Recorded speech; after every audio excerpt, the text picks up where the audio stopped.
buenas tardes. Voy a comenzar agradeciendo su presencia, porque es un verdadero placer ver esta sala completamente llena para escuchar las conferencias de un largo ciclo que se va a componer de seis intervenciones, 3 ahora y 3 en el otoño. Con estas 6 conferencias pretendemos dar una visión de la Villa de Madrid, pues a lo largo de los siglos XVI al XXI. Y para mí, organizar este ciclo, prometo que la Academia no me va a designar coordinador del siguiente, para que no me tengan que soportar ya tantas veces, pero coordinar este ciclo ha sido para mí enormemente y especialmente grato, puesto que, aparte de mi condición de académico y de catedrático de Historia del Derecho, soy cronista de la Villa de Madrid, uno de los 14, y organizar un ciclo sobre la Villa pues es para mí un sueño. Un sueño que hace tiempo, digamos que tocaba ya con la punta de los dedos, pero que por otros motivos tuvimos que ir aplazando para introducir otras temáticas que el tiempo indicaban que eran más oportunas, celebraciones. Así que ha llegado el momento de este ciclo que tiene seis protagonistas, los 6 vinculados a la historia de Madrid de una manera más directa o de una manera tangencial por dedicarse a la vida política, a la historia de la vida política. Y el primer ciclo es para el antiguo régimen. El primer ciclo comienza hoy con don Alfredo Alvar, del cual hablaré después. Se va a dedicar al siglo XVI y a ese momento importante, clave para la historia de la Villa, que es el traslado de la Corte a Madrid en 1561. La segunda intervención será la mía y la dedicaré al siglo XVII, a estos últimos Austrias y a Madrid como capital de esa inmensa monarquía. Y finalmente, la directora del Centro del Instituto de Estudios Madrileños, doña María Teresa Fernández Talaya, va a hablar sobre el Madrid de Carlos III, que será también el Madrid del siglo XVIII en general. O sea que vamos a dedicar un ciclo a Madrid, una ciudad verdaderamente única, una ciudad que no fue capital de un imperio, fue capital de una dilatada monarquía, pero una dilatada monarquía que emplear la palabra que he utilizado, dilatada, le viene corta. 20 millones de kilómetros cuadrados llegó a tener la monarquía de España en territorio discontinuo, porque el caso del Imperio ruso, uno va desde la frontera polaca hasta Vladivostok en un coche, pero aquí no. Aquí los dominios de la monarquía se extendían por Europa, América, África, Asia y las islas de Oceanía. Y Madrid fue el centro político de esa inmensa monarquía. Yo muchas veces a nuestros alcaldes se lo he recalcado, resaltar esta importancia de Madrid y resaltar que además fue centro político de una monarquía plural, donde las partes que la componían mantenían sus propias instituciones, su derecho, sus tribunales, su moneda, en el caso de los dominios europeos. Y Madrid estaba llena de extranjeros, pero también de súbditos del rey católico. Las calles de Madrid eran enormemente cosmopolitas. Y ese poder político que tuvo la ciudad, esta característica de centro político, quizá no se compagina con lo que vemos, con lo que esperamos. No es una ciudad grandiosa. La grandiosidad de Madrid la encuentra uno cuando entra a los archivos y cuando ve la documentación del Archivo de Indias, del Archivo General de Simancas, del Archivo de la Corona de Aragón, del Archivo Histórico Nacional, del Archivo de la Academia de la Historia o de las principales fundaciones que conservan archivos en Madrid y ve que todos esos documentos están firmados por el rey en una villa que es la Villa de Madrid. Bien es cierto que cuando uno pasea por el Museo del Prado o cuando uno visita el Palacio Real y mira hacia los techos, entonces se da cuenta de que estamos ante palabras mayores. Entonces, para una persona que quiere muchísimo a esta ciudad, a su historia, organizar este ciclo, pues ha sido un inmenso placer. Y contar con ustedes, con el éxito que ha tenido, puesto que ya el segundo día estaban todas las plazas cubiertas, pues es una alegría inmensa que solamente me mueve al agradecimiento. Y ahora voy a hablar muy brevemente, como hago siempre en estas presentaciones, del profesor Alvar. El profesor Alvar es un amigo mío, un amigo de muchos años que siempre ha estado ahí y que cuando él comenzaba su carrera académica y yo la mía, pues ya colaboramos. Y hoy pues seguimos colaborando y espero que por mucho tiempo. El profesor Alvar es profesor de investigación del Consejo Superior de Investigaciones Científicas, o sea, catedrático. Pero es un gran madrileñista, quizá uno de los más importantes madrileñistas vivos. Conoce la historia de la ciudad como pocos, la conoce en sus archivos y la conoce especialmente en el archivo de la villa. La documentación de Madrid tiene pocos secretos para él en estos siglos fundamentales. Él es un gran investigador, biógrafo. Sus biografías de Felipe IV, de la emperatriz, del duque de Lerma, pues son biografías que han tenido un enorme éxito.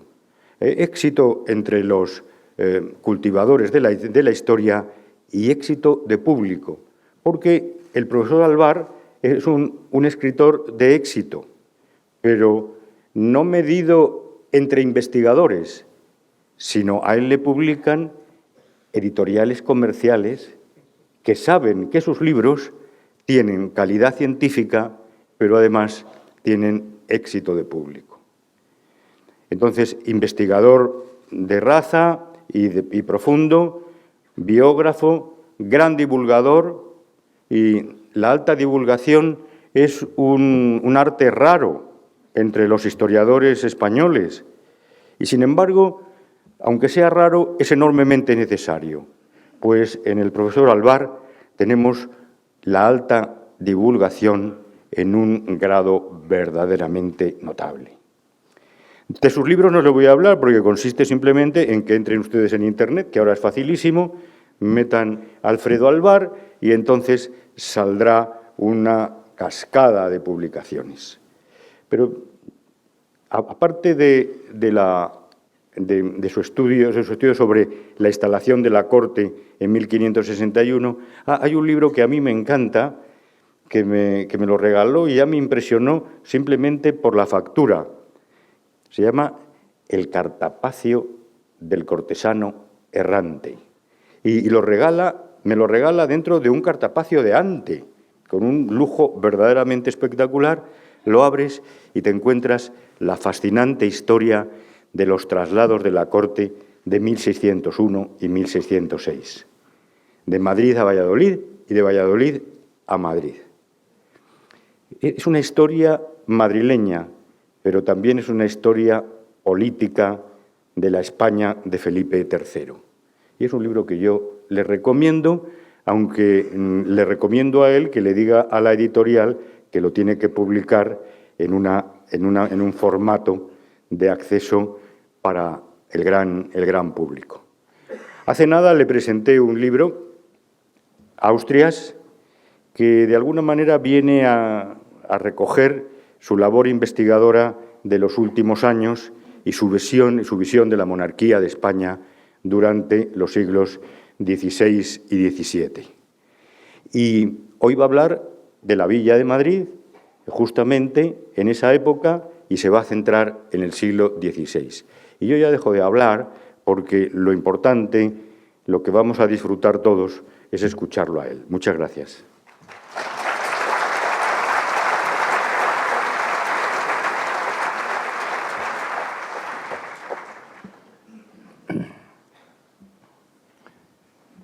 Si la ocasión no fuera lo solemne que es, diría, muchas gracias, hermano.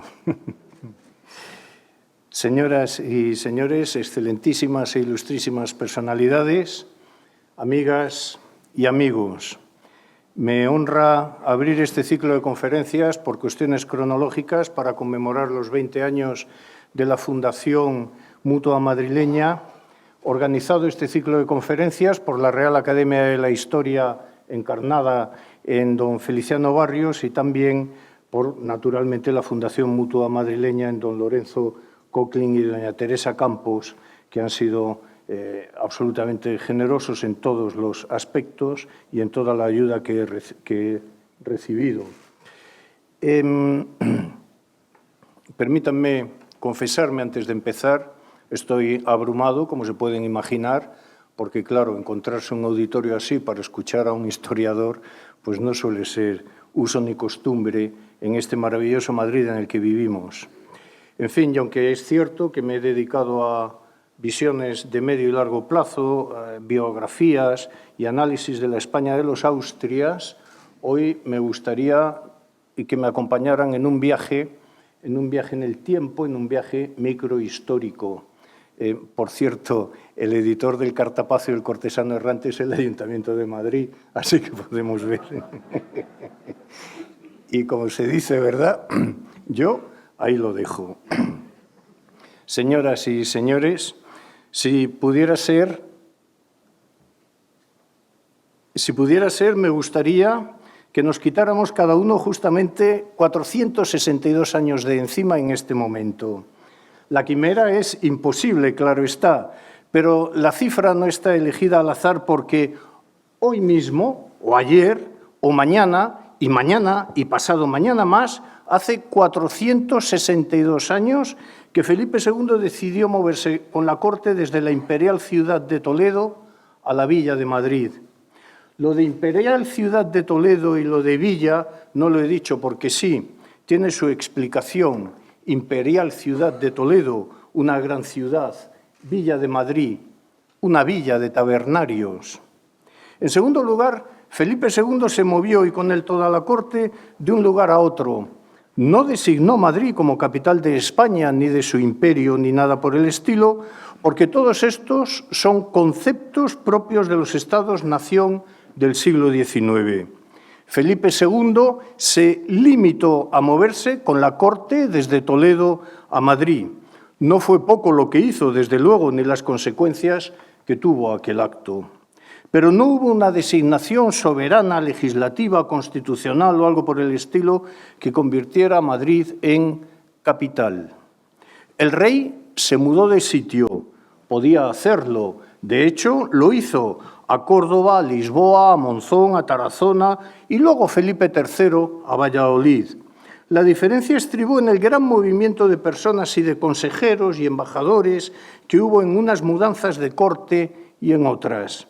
La diferencia estribaba en que se mudaran el rey, el sello real, los consejos de la monarquía, amén del común de los mortales que les acompañaran, porque, a fin de cuentas, no es lo mismo una jornada real que una mudanza de corte. El 11 de mayo de 1561 era domingo. Sin embargo, era un domingo especial en Madrid. Un correo acababa de llegar al galope desde Toledo y en la faltriquera llevaba una cédula real emitida el 8 de mayo del tenor siguiente. A la izquierda de las pantallas. Concejo, justicia, regidores, caballeros, escuderos, oficiales y hombres buenos de la noble Villa de Madrid. Porque habiendo determinado de ir con nuestra corte a esa villa, habemos mandado a Luis Venegas de Figueroa, nuestro mariscal de Logis, y a don Juan Portocarrero, aposentador mayor de la reina, mi muy cara y muy amada mujer, que vayan a hacer en ella el aposento de nuestra casa y corte.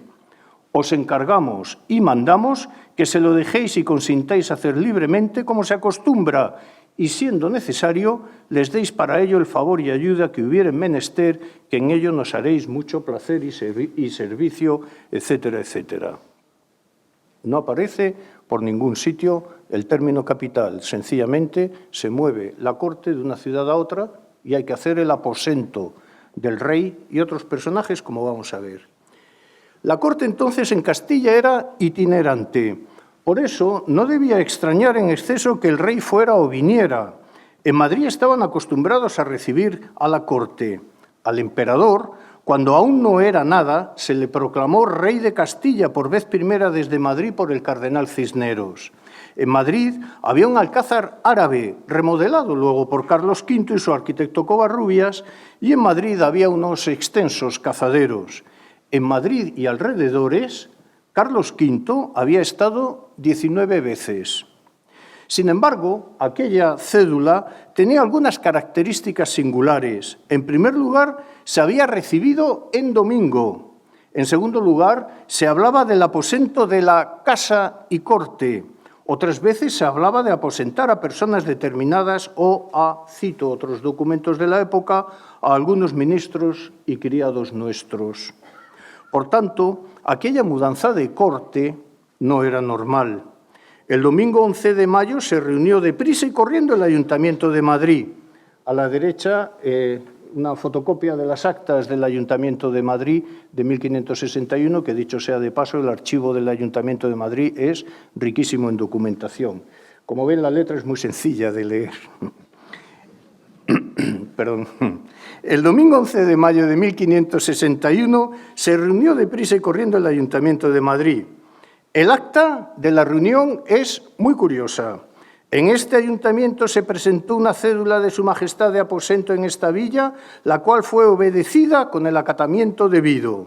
En cuanto al cumplimiento de ella, dijeron los regidores que están prestos de la cumplir. Y a continuación, el escribano del ayuntamiento tendría que haber copiado la cédula para que sirviera de registro, pero no lo hizo, y la página tiene un espacio enorme en blanco donde iría copiada la cédula real. Tal vez pensó el bueno del escribano, ¡buah! Esta tarde la copio tranquilamente. Pero es que dejó de haber tranquilidad y no hubo copia de la cédula real. El original o el duplicado, lo que tienen ustedes a su izquierda, se conserva naturalmente en el Archivo General de Simancas y gracias a eso sabemos en qué consiste la cédula que nunca se copió en el hueco que se dejó en blanco. Tras el espacio en blanco, en las actas del Ayuntamiento de Madrid siguen más abajo los acuerdos municipales. En cumplimiento de la dicha cédula, dijeron que nombran a los señores Juan de Vitoria y don Pedro de Vozmediano para que anden con los señores aposentadores de Su Majestad a hacer el dicho aposento. Desde ese día de mayo hasta finales de junio de 1561 se emitieron cerca de 30 cédulas relativas al traslado de la corte. Es evidente que Felipe II quería abandonar Toledo. No estaba claro que quisiera fijar la residencia definitiva o permanentemente en Madrid. Según la treintena de cédulas reales, podemos acompañar a los toledanos que verían impresionados cómo se iban de la ciudad imperial el rey, la reina, el príncipe don Carlos, la infanta doña Juana, hermana del rey, el infante don Juan de Austria, el príncipe de Parma, su sobrino, el nuncio y los embajadores de Francia, Portugal, Inglaterra, Venecia, Génova, Florencia, Mantua, Ferrara, Urbino, Lucca, Saboya, y además los consejos de Estado, el Consejo Real, el Consejo de Indias, el de la Inquisición, el de Aragón, el de Italia, el Consejo de las Órdenes Militares, los contadores de Hacienda, los secretarios reales, otros oficiales, alcaldes de Casa y Corte, guardias reales, las Cortes de Castilla y los 2 capítulos de las Órdenes Militares que en esos días estaban reunidos en Toledo, más todos los criados que hubiera alrededor de todas estas instituciones que he citado. La Casa Real, al estilo borgoñón, tenía en 1545 140 cargos pendientes de la real persona, esto es, unos 1.200 individuos. Además, todos los cargos, no ya de la Casa Real, sino de la Administración, hacían que un traslado implicara el movimiento de muchos miles de personas. Y además, circunstancialmente, y estaban reunidos en Toledo por aquellos días los prelados de las iglesias tratando cosas del Concilio de Trento, y a estos se les mandó a Alcalá, así como a los capítulos de las órdenes militares de Santiago, Calatrava y Alcántara, amén de otros comisionados reales en cuestiones específicas y, como digo, también las Cortes de Castilla. Y durante semanas los madrileños irían viendo cómo por la cuesta de Alvega, hoy de la Vega, entraban en Madrid chirriones, carros, literas, caballos, mulas y damas y caballeros y pajes y artesanos y comerciantes y matarifes. Todos los pueblos en la línea de Toledo a Madrid y sus riberas se vieron involucrados en aquella mudanza de corte. Aranjuez se convirtió en un centro de operaciones intermedio y necesario. Ahora empezarían a pasar problemas con nuevos personajes que pulularían por Madrid. Eran los criados de su majestad, seres de cualidad diferente. Por eso no es de extrañar la emisión de aquella otra cédula real del 15 de mayo de 1561 que les leo. El rey, cualesquier nuestras justicias y jueces de los pueblos que hay desde esta ciudad de Toledo a la villa de Madrid, a quien esta mi cédula fuere mostrada, porque Francisco Ruiz de Idobro, teniente de nuestro acemilero mayor, ha de hacer llevar a la dicha villa nuestra recámara y servicio en nuestra casa, os mando que a las personas que por su orden fueren a lo sobredicho, durante esta mudanza de nuestra corte, les deis y hagáis dar las posadas y mesones que hubiere menester, así para sus personas como a las acémilas y otras bestias en que lo llevaren, y las vituallas y provisiones con precios justos y razonables, etcétera, etcétera, etcétera. Igualmente, el 8 de junio se ordenó a un alguacil para que, con vara de justicia, fuera a Ocaña y a Yepes, Cito y a las demás villas del contorno para llevar a Aranjuez cuantas carretas y bestias fueran necesarias para trasladar a Madrid los fardos de la reina, de don Carlos, de doña Juana, e igualmente se remitió otra cédula al alguacil Francisco de Castro para que hiciera lo propio en Valdemoro, Borox, Cienpozuelos, Illescas y otros pueblos. En estos días, en el Ayuntamiento de Toledo, nada se registró en sus actas sobre el traslado de la corte, lo cual no deja de ser interesante. No sé si porque estaban felices o porque estaban escocidos o porque estaban desconcertados. Solo, eso sí, en un acuerdo, un tal Francisco de Toledo dice lo siguiente: ya su señoría sabe cómo la corte se va y su majestad lo ha mandado, para lo cual son menester prestar algunas cosas, entre otras, cantidad de carros para llevar la ropa de la corte. Entre finales de mayo y los primeros días de junio, la corte fue abandonando Toledo para ir estableciéndose en Madrid. Nada de capitalidad, solo asiento o traslado de corte. Nada de decisión definitiva o meditada. Sencillamente, el rey se iba de Toledo y se establecía en Madrid, al principio por un tiempo que el tiempo hizo que aquello fuera algo largo. Verdaderamente cabe preguntarse por qué se fue de Toledo su majestad y por qué eligió alojarse en Madrid. El abandono de Toledo lo podemos comprender fácilmente si atendemos a una razón. La vida cortesana en la ciudad imperial era imposible, porque se había hecho una ciudad cara, incómoda, de difícil aprovisionamiento, pero sobre todo hostil a la corte. En efecto, en Toledo convivían tres mundos: el eclesiástico, el urbano y el cortesano. Cada uno de ellos tendería no a imponerse sobre los otros dos, sino a que se respetaran sus espacios de poder. Por espacios de poder entiendo la administración civil, su jurisdicción, su socialización, su fuerza económica. Solo así creo que es comprensible la vida en las ciudades de la Edad Moderna, por medio del permanente debate por la apropiación de espacios de poder del otro. Según esto, el rey podía querer, mas la ciudad podía no dárselo. No había aceptación de la voluntad monárquica sin más. En Toledo el poder eclesiástico descansaba, a su vez, sobre dos estructuras, la episcopal y la catedralicia, que aunque próximas, no tenían por qué andar siempre juntas. El mundo urbano era regido por el concejo de la ciudad, con su corregidor, regidores y jurados, todos de extracción social diferente en principio. 3. Finalmente, el mundo cortesano era definido por los alcaldes de casa y corte, sala dependiente del Consejo de Castilla y encargados de mantener el abasto y el orden público en la ciudad en la que residiera el rey. Frente a Toledo iban a poder actuar en caso de algún conflicto por el abasto de carne los alcaldes del rey. Parto de la idea, pues, de que la vida en Toledo no era tranquila ni apacible para la corte. Veamos la más clara manifestación de esta situación. El arzobispo Carranza excomulgó al corregidor, representante del rey, y a la ciudad en 1559. Por otro lado, ni el arzobispo vivía en armonía con sus canónigos, ni estos entre sí, porque desde el ministerio de Silicio regía estatuto de limpieza de sangre en la catedral. Finalmente, desde 1566 se implantó estatuto de limpieza de sangre en el ayuntamiento. ¿Había algún espacio de poder tranquilo en la ciudad imperial? Ninguno. O como cantaba una coplilla anónima por Toledo en 1561, de la que se retiraron algunos pasquines, es un poco larga, bueno, la abreviaré estos versos. Estamos tan hartos ya de lidiar con esta corte que no sé yo quién podrá contarnos cómo nos va sin que la vida se acorte. Esperamos cada día cuando se nos tiene de ir, que según la carestía, si la corte aquí porfía, nos hemos de consumir. Son las cosas de la inflación, ya saben. Ellos viven descontentos y nosotros despegados. Tómannos los aposentos, suben los mantenimientos y estamos como cercados. No parece sino infierno tanta tralla y confusión. No sé si por mal gobierno hay gran falta este invierno de leña y más de carbón. El problema del abastecimiento de la energía a las ciudades. En fin, a oficiales y tenderos dejarán enriquecidos, tratantes bodegoneros, atestados de dineros y a nosotros destruidos.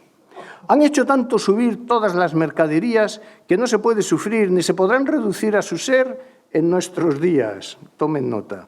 Nosotros que no vendemos ni menos somos tratantes, ¿para qué corte queremos? Pues que en ella dependemos mucho más que antes. Las casas no están labradas a propósito de corte y aunque hay muchas posadas, están mal acomodadas. Esto es como lo del Airbnb y tal, ¿no? Y no hay quien lo soporte. Bueno, esto también. En las casas no cabemos y tenemos inquietud. Pasear, aunque queremos, por las calles no podemos, según hay multitud. Estas son las cuestiones del turismo, claro. Lo que nos solía costar lo que nos solía costar £1 nos cuesta 10. Bien tendremos que contar si nos deja Dios llegar con tal vida a la vejez. El tiempo, el clima, tampoco invitaba a quedarse en Toledo. El invierno de 1559-1560 fue muy duro y la sequía en la primavera de 1561 despiadada. Además, acompañada de langosta. De momento nos hemos librado de la langosta. Cito, en esta ciudad de Toledo cayó un gran nieve que muchos de los vivos no se acordaban haber visto otra tal, viernes en la noche, 1 de febrero y sábado siguiente de 1560 años. Por su parte, el padre Juan Manuel, un jesuita, escribía a la Inés a Roma, hablándole de cosas de Toledo. El archivo histórico de la Compañía de Jesús en Roma es soberbio. Para lo que nos interesa, es muy explícita una carta de este fray Juan Manuel. Le apetecía loar los trabajos de la Compañía en la ciudad imperial y usaba hechos recientes. Este invierno, escribía, han hecho en esta ciudad muy grandes fríos y así los pobres, principalmente los envergonzantes, han padecido mucho, no teniendo muchos de ellos vestiduras para cobijarse de día, ni mantas, ni jergones, con que ampararse del frío de la noche, tanto que se hallaron algunos helados y muertos a la mañana. Todas las calamidades se juntaron y así, a principios de abril de 1561, el ayuntamiento se unió a la iglesia de Toledo para ir en procesión rogando por agua, desde la catedral al monasterio de la Madre de Dios, y estas procesiones se repitieron con asiduidad durante toda la primavera. El cielo no escuchó bien las plegarias.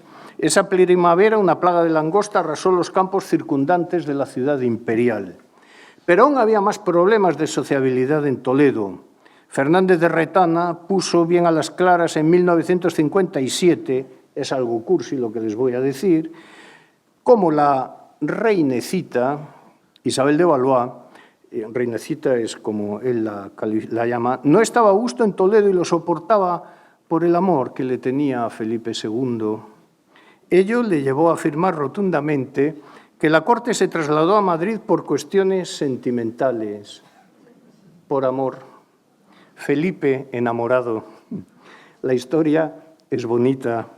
La forma de hacer historia entonces, hipnótica, ñoña, en fin, tal vez poco seria. Lamentablemente, las repercusiones que tuvo el traslado para Toledo las he de dejar para otro momento, pero, en fin, creo que no hace falta explicarlas mucho, ¿verdad? Toledo era una ciudad muy inquieta, Madrid no. Para ser una ciudad tabernaria se ha de vivir con alegría y con despreocupaciones. Madrid era entonces una ciudad muy tranquila. En Madrid, a la altura de la primavera de 1561, casi no pasaba nada. Eso se sabía porque incluso las relaciones entre el corregidor, presidente del ayuntamiento, y con la administración de justicia en primera instancia. Las relaciones entre el corregidor y los regidores eran bastante buenas. La vida de Jorge de Beteta en Madrid transcurría sin mayores sobresaltos, sin más que los ordinarios.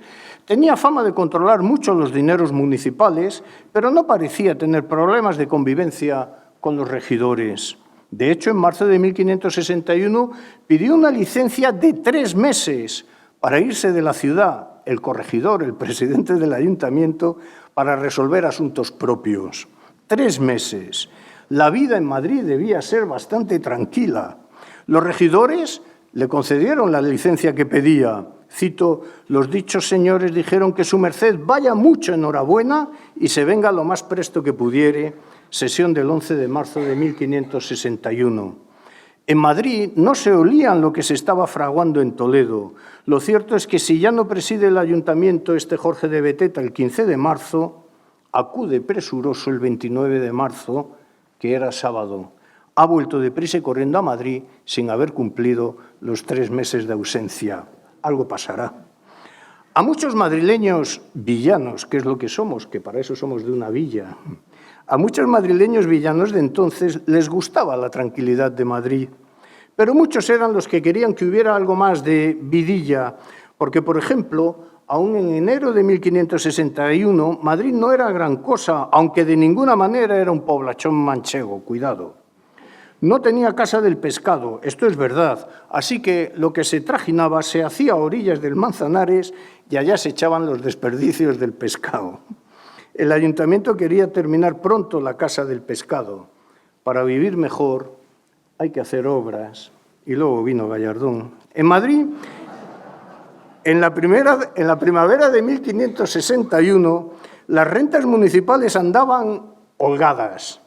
De hecho, en marzo, desde el ayuntamiento se mandó ir a comprar a todas las ferias de carneros y vacas que hubiera abiertas en primavera alrededor de Madrid. A Medellín, a Galicia, a Torrejón de Velasco, da igual. E igualmente se mandaba hacer acopio de trigo para el alolí de la villa. Parecía un buen año aquel de 1561 y, por si acaso, había que aprovecharlo. Y en estas estaban en el ayuntamiento cuando el 22 de marzo llegó una provisión del rey interesándose por las existencias de carne en la Villa de Madrid y toda su jurisdicción y los precios de la carne.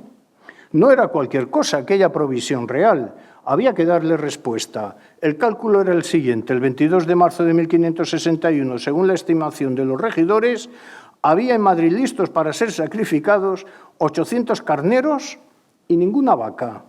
Poco, desde luego, para el buen servicio de su majestad. Desde marzo en adelante se repitieron las órdenes de compra de carnes y las angustias por la subida de los precios. Son las cuestiones del mercado, de la oferta y la demanda, así es que no se puede poner puertas al campo. Y es precisamente en medio de las discusiones sobre cómo controlar la inflación, en medio de todo este barullo, digo, que salta la explicación al revuelo. El viernes 18 de abril, mientras el corregidor da explicaciones de lo que se viene haciendo desde hace 2 semanas y de lo que se va a hacer próximamente, una frase de las escritas por el escribano municipal da luz sobre ciertas noticias y también sobre cómo las leyes no pueden frenar las olas del mercado.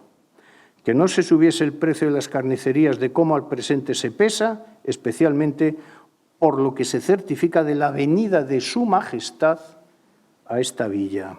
Es la primera alusión al traslado del rey desde Toledo, así en medio del problema del precio del carnero y a mediados de abril, pero de su majestad, no de la corte ni nada más.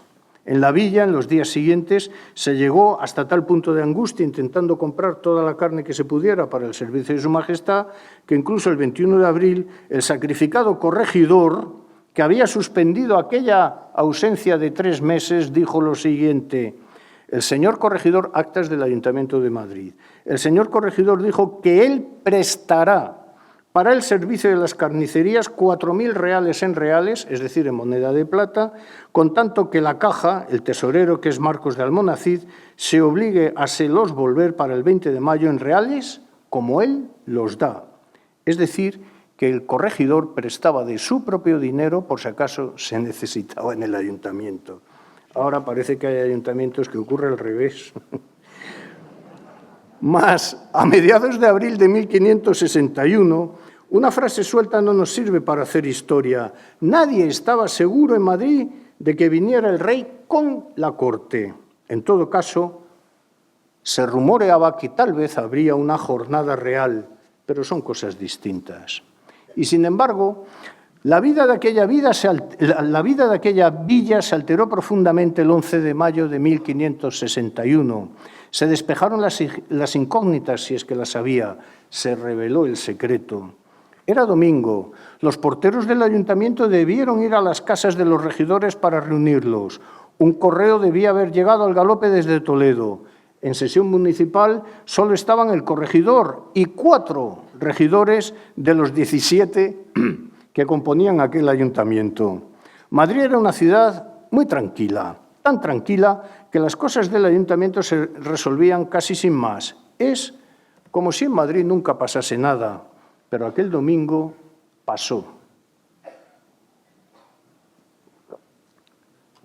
El corregidor mandaría abrir la cédula y la leería en alto, y tras ello la rozaría sobre su cabeza en señal de acatamiento. Enmudecerían. Iban a empezar a pasar cosas, y lo primero que pasó es que el escribano municipal dejó en blanco un blanco en las actas municipales, probablemente, como dije al principio, con intención de copiar la cédula real, que hoy por esto y mañana por lo otro nunca se copió hasta nuestros días. Gracias a que existen los archivos y los archiveros, y que los funcionarios de Felipe II llevaban buena cuenta de sus cosas, se registró la cédula en el libro correspondiente de cédulas de la Real Cámara que se conservan en el Archivo General de Simancas. Y luego nombraron a 2 regidores como ayudantes de los aposentadores regios, como vimos también, y se empezó a hacer el aposento de la Corte en Madrid. En este ayuntamiento se presentó una cédula real de aposento, etcétera, etcétera. Luego, aquellos regidores se irían a sus casas o a llorar a alguna taberna. En cualquier caso, ni en aquel mayo de 1561 ni más adelante, Felipe II designó a Madrid como capital de España. Es muy probable que la mudanza desde Toledo se hiciera temporalmente. Desde luego se quería abandonar Toledo, sin duda, y de ahí que quedara vaciada de vida cortesana. Pero eso no quiere decir que se quisiera establecer con la corte definitivamente en Madrid. Podría haber ocurrido que se errara en los cálculos y que, queriendo dejar el mundo cortesano en Madrid, él desplazarse a un lugar de nueva fundación y dirigir así la monarquía. Pero lo que no podían imaginar era el monstruoso cambio que se originó por vez primera en las estructuras demográficas de una ciudad que albergaba a la corte. Nunca antes se había pasado de unos 300 bautismos en 1561, es decir, 7.500 habitantes más o menos, a unos 1.000 bautismos en 1563, es decir, unos 25.000 habitantes en 2 años, a unos 1.315 en 1571, es decir, unos 33.000 habitantes, o sea que en 10 años se multiplicó la población de Madrid por 4,5 veces, con un ritmo de entrada y establecimiento en Madrid de unas 2.500 personas por año en el siglo XVI. Así que, si Felipe II quiso mover la corte a Madrid temporalmente, empezar las obras de un palacio real en medio de los bosques de Guadarrama y acaso volver a mover la corte o parte de los consejos, si era preciso, todo ello se vino abajo asfixiado por el enorme peso de la realidad demográfica y la complicación de la vida política. Porque lo de la inestabilidad de la permanencia de la corte en Madrid fue un tema recurrente y aceptado por todos desde 1561 en adelante. Sin embargo, todo cambió en 1606 al regreso de Valladolid, pero esto es harina de otro costal.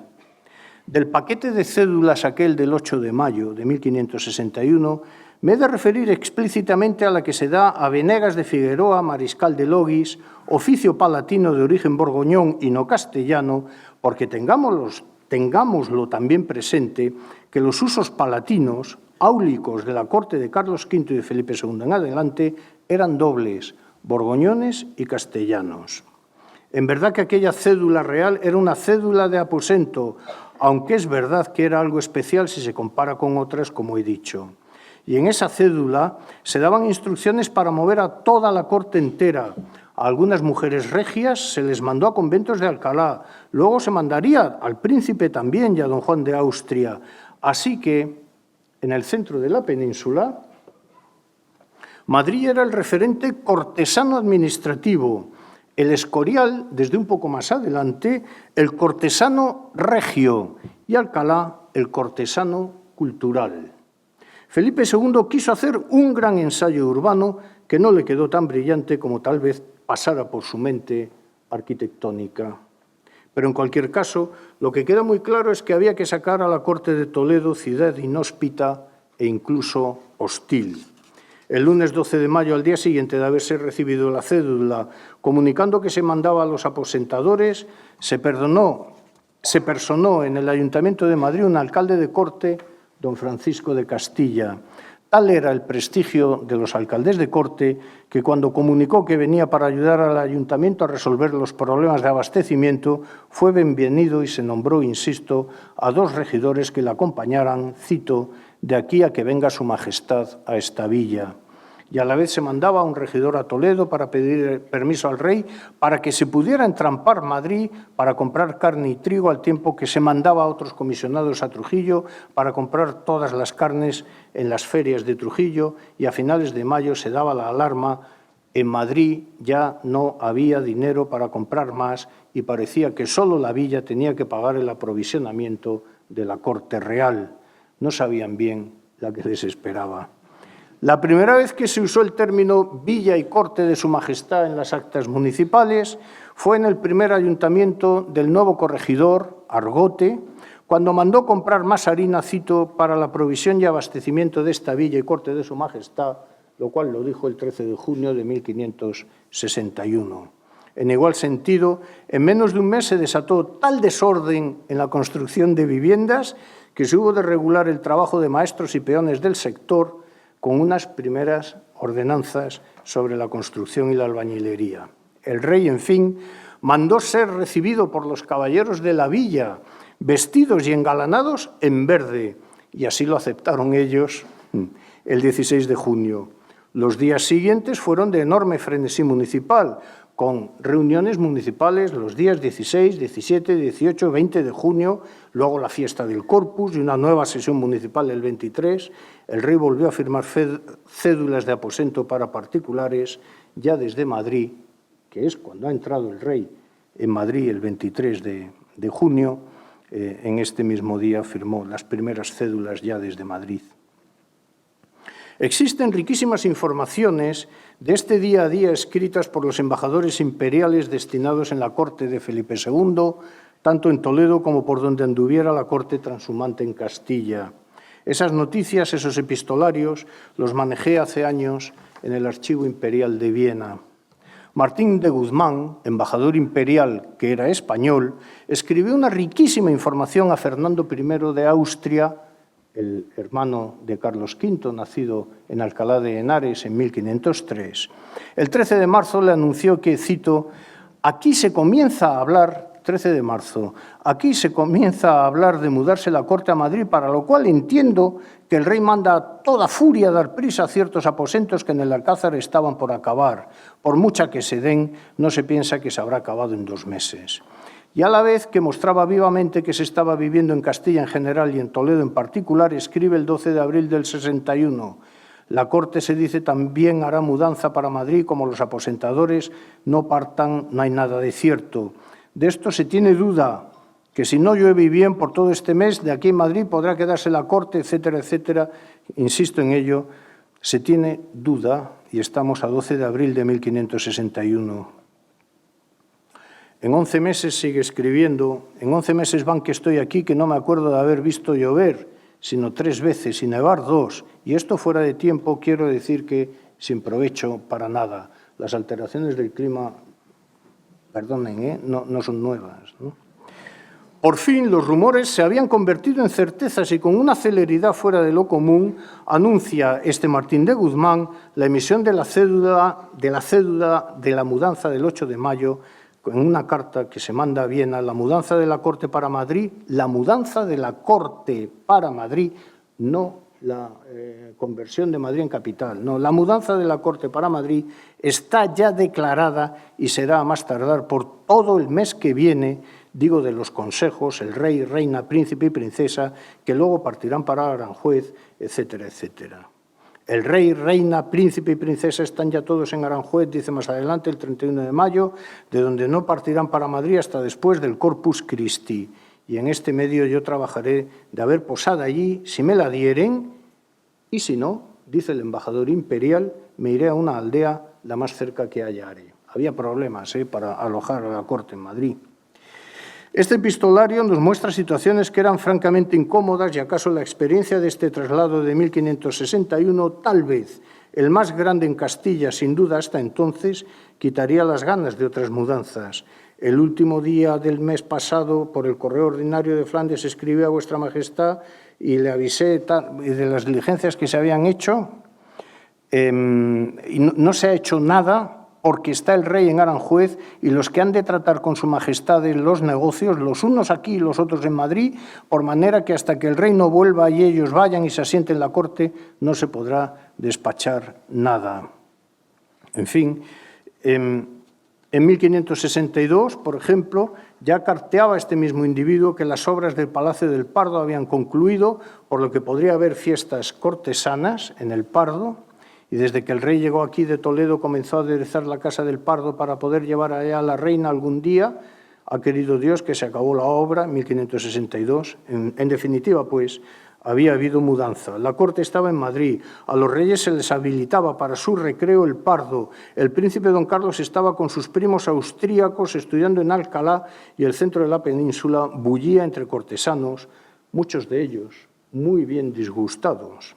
El secretario real, Sebastián Santoyo, en una carta al futuro Maximiliano II, le escribe: con la mudanza de la corte que hubo desde Toledo aquí a Madrid, todo es quejas de estar los más de ella mal aposentados. La carta es muy larga, habla sobre la inflación, la subida de precios, no voy a entretenerme más en ella y de verdad que lo siento.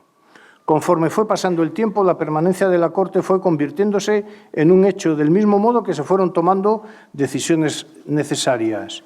Sin embargo, todo era incertidumbre porque no se sabía bien del todo si la corte se iba a quedar en Madrid o no. Y así, en efecto, la seguridad de que el rey iba a ir a Monzón en 1562, viaje que se paralizó por la caída del príncipe don Carlos en Alcalá cuando iba persiguiendo a aquella moza y que se partió el cráneo y hubo que hacerle una trepanación, en fin. O la enfermedad de la reina Isabel de Valois en 1564, por ejemplo, hicieron sospechar muy seriamente de que habría otra mudanza de la corte con los movimientos, digo, de Monzón o la enfermedad de la reina aquí en Madrid, que no les parecía un lugar muy sano. Caos, pues, para la ciudad y para su correcta administración. Otro diario anónimo del Archivo Imperial de Viena, en 1564, dice así, 1564, Hay algunos que dicen que la reina prometió de visitar a Nuestra Señora de Guadalupe y que el rey la acompañará, y admiten otros que de ahí tornará a Toledo, a donde se irá toda la corte.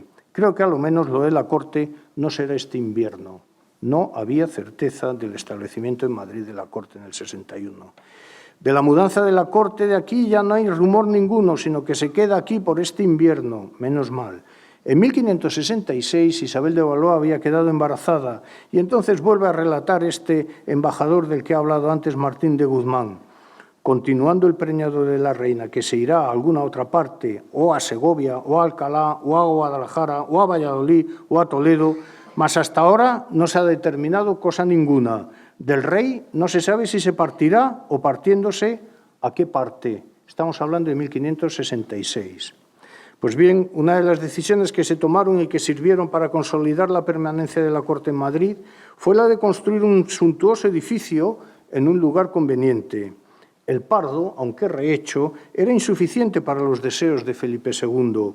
La Corte no vino a Madrid por la cercanía del Escorial, ya que la primera piedra del Escorial se puso en 1563, pero sí que se consolidó la estancia de la Corte aquí desde que se eligió un emplazamiento para la fundación real. En la primavera de 1562 se sabía que iba a haber un edificio importante, pero aún no bien se sabía en dónde. Gallegos, otro embajador ante el emperador, que además es muy simpático, bueno, me cae bien este hombre porque cecea en la correspondencia, es muy interesante, lo atestigua en fecha muy temprana, a la vez que advierte que tal vez si el rey se va a Aragón, en Madrid no se quede la reina y se mude toda la corte. 8 de abril de 1562, escribe. En llegando a esta corte, escribe a vuestra Alteza, lo que ahora se trata es de la Eda Monzón, que dice que será por mayo, la reina quedará aquí, el rey a 4 semanas que anda fuera, de que no murmuran poco los negociantes, anda dando trazas en un monasterio que hace entre el Pardo y la casa del Bosque de Segovia, que es Balsaín. Cuéstale 400.000 ducados, ha de ser casa y monasterio. 8 de abril de 1562. Por otra parte, el aposentador real, del que ya he hablado, Luis Venegas de Figueroa, que fue el encargado de colocar a los cortesanos en las casas de Madrid, escribe también a Viena: el rey anda muy amigo de los monjes y de una obra de un monasterio que hace, que dicen que le costará 500.000 ducados. El otro había hablado de 400.000. Dice que le costará 500.000 ducados. Ahora está en el Bosque de Segovia, Balsaín, y mañana parten para allá el presidente y la reina, y hoy partió la princesa. Todos están buenos. En fin, pondré punto y final a estas alusiones a la relación de Madrid y el Escorial con una carta de Martín de Guzmán.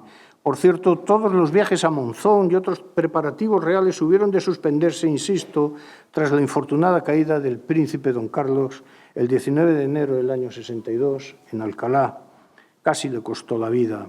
El rey partió de aquí, escribe Martín de Guzmán al emperador, a los 7 del presente para el Pardo, y el día siguiente iba a visitar la fábrica de un monasterio de la Orden de San Jerónimo que edifica.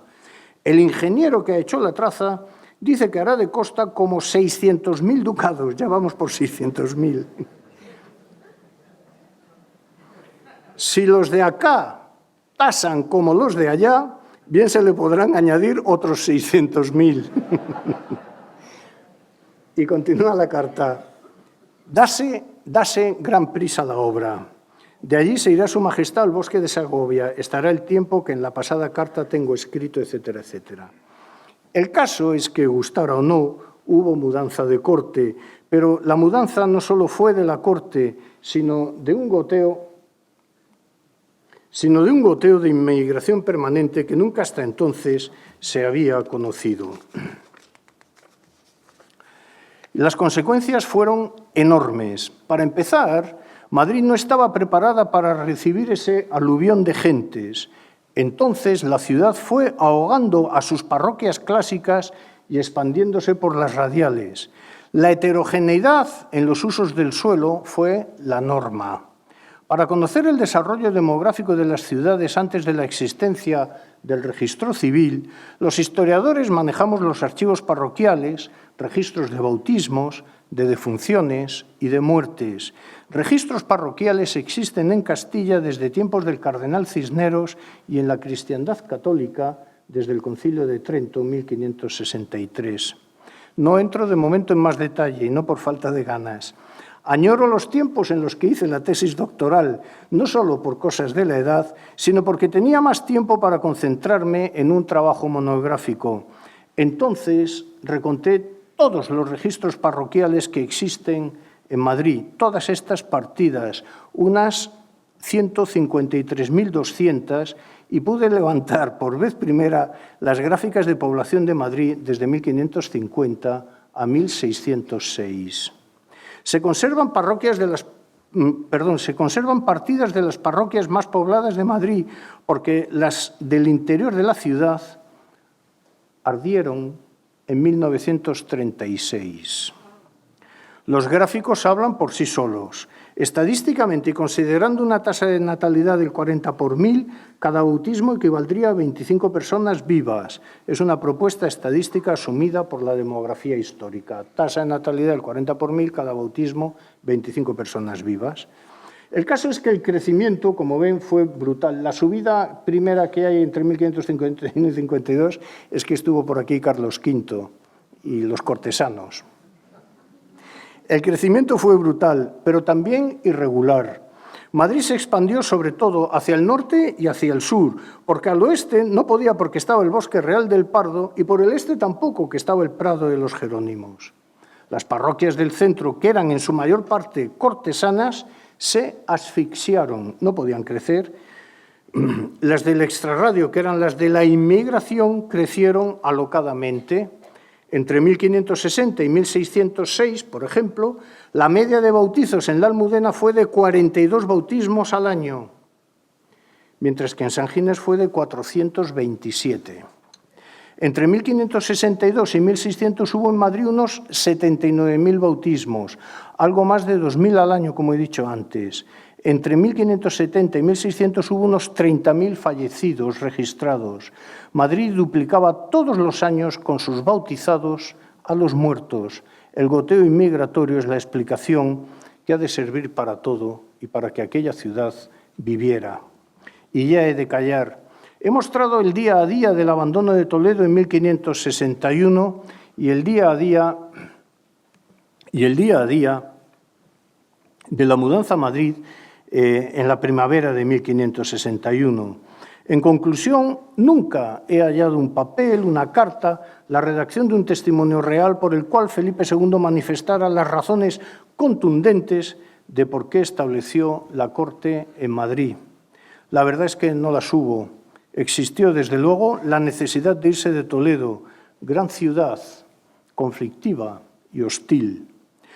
Lo que tenían más cerca en el centro de la península era la Villa de Madrid. En términos sociales, muy tranquila, con un alcázar real y un buen cazadero. Además, localidad en la que se podría hacer un cierto aposento cortesano, que aunque no exento de incomodidades, podría ser suficiente. Por otro lado, a su alrededor tenía una universidad para el príncipe de Asturias y para los jóvenes de Palacio. Su despensa era abundante, sobre todo de la sierra al sur, desde Extremadura a toda la Mancha. Ya no era una villa levantisca como había sido en las comunidades en 1520-21. Tampoco era una localidad insignificante, porque a sus más de 7.500 habitantes en 1561 se le podría añadir fortaleza, cazadero, corregidor y la ausencia de un obispo con el que hubiera enfrentamientos, broncas y así sucesivamente. La corte llegó a Madrid, pasó un día y luego otro. El rey salió de paseo y le gustó el Escorial e hizo una fundación nueva. Y pasó otro día y así un lustro y otro, hasta que Lerma se llevó la corte a Valladolid. La catástrofe fue monumental y el caos a orillas del Pisuerga épico. Si me permiten, vean el traslado de la corte a Valladolid, cómo incide en la caída de la población de Madrid, ¿no? Brutal, ¿eh? Esto es una de las consecuencias del traslado de una corte a finales del siglo XVI o a principios del siglo XVII. La catástrofe, digo, que fue monumental y el caos a orillas del Pisuerga épico, tan grande como la caída de los precios en Madrid. Casualmente volvió el Valido y se hizo su palacio en la mejor esquina de todo Madrid, donde ahora está el Hotel Palace. Habían caído los precios de las casas en Madrid, en fin. Es que subió el volumen de población y siguieron viniendo inmigrantes y pasando los años y se canonizó a su santo y a su santa y se hicieron planos de la ciudad y se escribieron las legendarias historias de Madrid y, en fin, se inventó el chotis, aunque un poco más tarde. Y para dar servicio al hombre de saberes se inventaron las reales academias y para cubrir siniestros se inventaron grandes compañías de seguros. Y Madrid es lo que tenemos, esta villa de que la próxima parada es de Madrid al cielo. Muchas gracias a todos.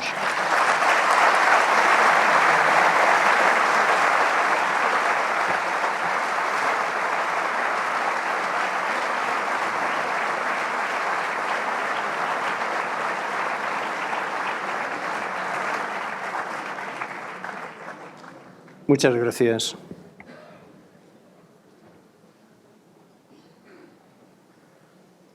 Bueno, decir que hemos tenido un magnífico conferenciante, un gran especialista en la instalación de la Corte y que es una muestra más del agradecimiento que debemos a la Fundación Mutua Madrileña por esta protección que tiene sobre la Real Academia de la Historia que nos permite el inicio de estos ciclos y su conclusión, en este caso, en el otoño. La pregunta que te hacen es institucional, o sea que para un historiador del derecho es muy bonita. Te piden que, como hablas del ayuntamiento, ¿a qué organismo te refieres? ¿Cómo estaba compuesto? El Ayuntamiento de Madrid en el siglo XVI. En el siglo XVI, claro. Sí, bueno, y en adelante. Sí. Vamos a ver, los ayuntamientos de la Corona de Castilla, y me alegro mucho de la pregunta, claro, porque ahora tengo tiempo para responderla, durante el tiempo tasado de la conferencia no. Los ayuntamientos en la Corona de Castilla estaban compuestos desde tiempos de, sobre todo, Isabel la Católica, por un corregidor. Esto es maravilloso. El corregidor presidía el ayuntamiento, pero el corregidor estaba designado por el rey, ¿de acuerdo? Y el corregidor presidía el ayuntamiento y había un número variable de regidores. Los regidores habitualmente formaban parte, si en ocasiones había lo que se llamaba mitad de oficios en la localidad, pues la mitad de los regidores eran hidalgos y la mitad de los regidores eran pecheros. Claro, es muy democrático, ¿verdad?, que la mitad de los regidores sean hidalgos y la mitad que no lo sean, que no sean hidalgos. Hombre, sí, lo único que pasa es que pues a lo mejor había un 10% de población hidalga y un 90% de población pechera, por lo tanto, estaban bastante mejor representada la población hidalga, lo cual es lo lógico, que eran los Vargas, los Lujanes, todos estos apellidos, ¿verdad? Entonces había un corregidor y varios regidores, 17 ahora, que luego, curiosamente, es un arbitrio para sacar dinero. Es muy interesante desde un punto de vista sociológico, y voy a ser muy breve. Se ofrece desde la monarquía, de los reyes, vamos, Carlos V, Felipe II, III, IV y Carlos I, ofrecen la posibilidad de aumentar el número de regidurías en los ayuntamientos. Si hay 17, pues las vamos a pasar a 25. Ahí quedan 8 regidurías, que ¿qué hacemos con estas 8 regidurías? Las vendemos y entonces llegan unos particulares y compran, ¿de acuerdo? O sea, particulares que es gente que tiene dinero o capacidad de endeudarse para comprar un oficio municipal de este tipo, es decir, un oficio de poder dentro del ayuntamiento. Pero vamos, esto era así. Que, por cierto, en la Corona de Castilla, aunque se vendió de todo, Francisco Tomás y Valiente tiene un artículo soberbio sobre el asunto, bueno, aunque se vendió de todo, nunca se vendió. Esto es una cosa que a día de hoy anda un poquito ahí trajinada, ¿no? Nunca se vendió en la Corona de Castilla oficio de justicia, porque lo que más se respetaba en la Corona de Castilla era el ejercicio de la justicia, y así se lo exige Carlos V en las instrucciones de Palamós cuando está educando a su hijo Felipe. Es una de las grandes recomendaciones que le hace, que respete a la justicia. En fin, corregidores, regidores y otros oficios, ¿no? ¿De acuerdo? Pero el corregidor pues es el presidente del ayuntamiento y era administrador de justicia en primera instancia, ¿no? Bueno, seguimos con las instituciones, porque te preguntan ahora sobre la regalía de aposento, cuándo nace y en qué consiste. ¿De cuánto tiempo dispongo? Yo creo que... Volvemos a lo mismo, casi a lo mismo que antes. Vamos a ver, como la Corte en Castilla era itinerante, pues por cada pueblo, villa o ciudad por la que pasaba el rey, había que organizar dónde se alojaba la gente, ¿verdad? Y había que organizar el abastecimiento. Hombre, y como probablemente hubiera algún altercadillo, pues eran los alcaldes de Casa y Corte los que se encargaban del abastecimiento y se encargaban, sobre todo, de mantener la paz pública por el pueblo que pasara el rey. Si el rey pasaba por Galapagar, bueno, es de suponer, o pernoctaba en Galapagar, perdónenme si alguien de Galapagar, etcétera, etcétera, lo de siempre. En fin, pues a lo mejor en el Ayuntamiento de Galapagar pues no estaban preparados del todo para comprar los corderos, la tal y no sé qué, y el orden público que había que tener en Galapagar. Podría haber puesto otro ejemplo, ¿no? Pero... Entonces, esto es lo que hay, ¿de acuerdo? Entonces, el aposento lo hacían de esta manera, ¿no? Iban un aposentador real, iba adelante abriendo camino y colocando a los cortesanos que venían detrás en las casas de esa localidad o de esa comarca. Bien, ¿qué es lo que ocurre en Madrid? Pues eso, que un día con otro y con otro y con otro, el aposento se hace entre mayo y junio de 1561, con grandes quejas. La casa de don Juan de Austria se metió fuego, la otra era estrecha, pues, el duque de no sé qué, ha puesto una casa muy pequeña, y ya pues construyase una mayor, pero iban a casas de particulares, ¿no? Bueno, y entonces... Claro, aquí va pasando un día y otro, y los aposentados están metidos en las casas de propietarios particulares. En fin, esto suele generar molestias. Y entonces se decide lo siguiente, con gran juicio. Si el particular, propietario de una casa susceptible de ser dividida entre cortesano y él, si me paga una cantidad, le eximo de aposento, ¿no? Bien. 2, o cabe la posibilidad, es que no eran tontos, 2, cabe la posibilidad de que se exima de tener que alojar, de aposentar a ningún cortesano las casas que sean se llamaban así, incómoda repartición. Es decir, que pues no se pueda, ¿no? Entonces, claro, ¿qué es lo que genera todo esto? Pues unas casas que verdaderamente no son palacios en Madrid, eso que era una ciudad imperial.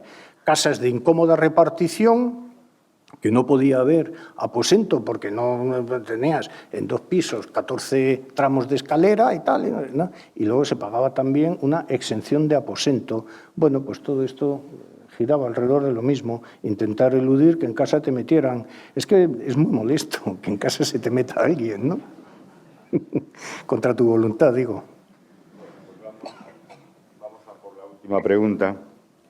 Te preguntan sobre el traslado del rey de la corte de Toledo a Madrid, pero se refieren a Toledo. ¿Cuántos habitantes podía tener Toledo y cómo disminuyó esa población al ausentarse la corte? Sí. O sea, la inversa sobre Madrid. Sí, está claro. El problema que hay con los gráficos de población de Toledo es que para estos años son bastante inciertos, ¿no? O sea que la fortuna que tuve de poder reconstruir año a año el número de bautismos, pues eso no se puede hacer en todas las ciudades, ¿no? Y en Toledo, qué sé yo, que podría tener 10.000, 15.000 habitantes, tal vez, ¿no? Ya son muchos, ¿no? Desde luego, las repercusiones para Toledo, de momento, no fueron tan graves. Es muy interesante, desde luego, también la pregunta ahora que estoy haciendo memoria, porque el gráfico de población de Madrid, como han visto, va creciendo paulatinamente, pim, y llega a casi 80, 90.000 habitantes. Es que es impresionante, pasar de 7.000 a 90.000, una ciudad de interior y sin río, porque el río Manzanares, como decía algún poema de estos, alguna coplilla del Siglo de Oro, famoso en el mundo entero por ser navegable a caballo y cosas por el estilo. o aquella otra que decía te clavaron, al cauce del río le clavaron un puente y lloró. Entonces, claro, el crecimiento de Madrid es espectacular. Del mismo modo que es espectacular la cantidad de gente que se va a Valladolid, pero ojo, que las gráficas de Valladolid reflejan Lo mismo, pero al revés. No quiero decir que todo el mundo que salió de Madrid se fue a Valladolid. No ocurrió así en 1561. Es decir, en 1561, claro, Toledo era una ciudad imperial y muy hecha, con dependencia fundamentalmente del arzobispado y de la catedral. Por lo tanto, se fue. Estamos tan hartos ya de lidiar con esta corte que no sé cuándo se nos sabe. Entonces, se fue la corte, pero todo quedó más o menos igual. Más o menos igual. Para algunas cosas muy bien, porque dijeron, ya se ha alargado el rey, los cortesanos con él, fantástico. Bueno, entonces, la decadencia de Toledo no se ve todavía. La decadencia de Toledo tiene lugar a finales del siglo XVI y ya sí, después de la vuelta de la corte de Valladolid a Madrid en 1606, que ahí es cuando ya se adquiere conciencia de que la riqueza y el movimiento de la economía, y como lo dice Ayuso, esto va a tener lugar en Madrid a partir de entonces. Bueno, yo, por no cortar una más y ya por la hora vamos a tener que prescindir de las demás, y es sobre Carlos I, sobre el emperador y Madrid. ¿Qué circunstancias coincidieron para que Francisco I estuviera preso en Madrid? Sí, bueno, Carlos V se trae a Francisco I a Madrid porque tiene aquí un cazadero, tiene un alcázar y le puede dar buena custodia. Está rodeado además por familias hidalgas que le son fieles y se traslada y trae aquí a Madrid. No hay un texto que diga voy a llevar a Francisco I a Madrid por tal. No, aquí lo trae y aquí lo deja. Luego sus hijos, los delfines, a esos sí que se les aprieta, mientras que Carlos V viene a visitar a Francisco I y hay una relación y tal. Bueno, bien, pues de caballeros, como hacían ellos las cosas y tal. Sin embargo, a los delfines los encierran en Santorcaz y les aprietan, allí sí que les aprietan bien la carcelería, ¿no?, en Santorcaz. Pero vamos, vino porque fundamentalmente reunía condiciones para que aquí pudiera estar alojado y preso, alojado en su condición de rey de Francia, cuidado, de rey cristianísimo, y preso el rey de Francia, ¿no? Un alcázar, un cazadero para que bajara a distraerse de vez en cuando y esas cosas, ¿no? Pues muchísimas gracias y sobre todo muchísimas gracias a ustedes por acompañarnos. Muchas gracias.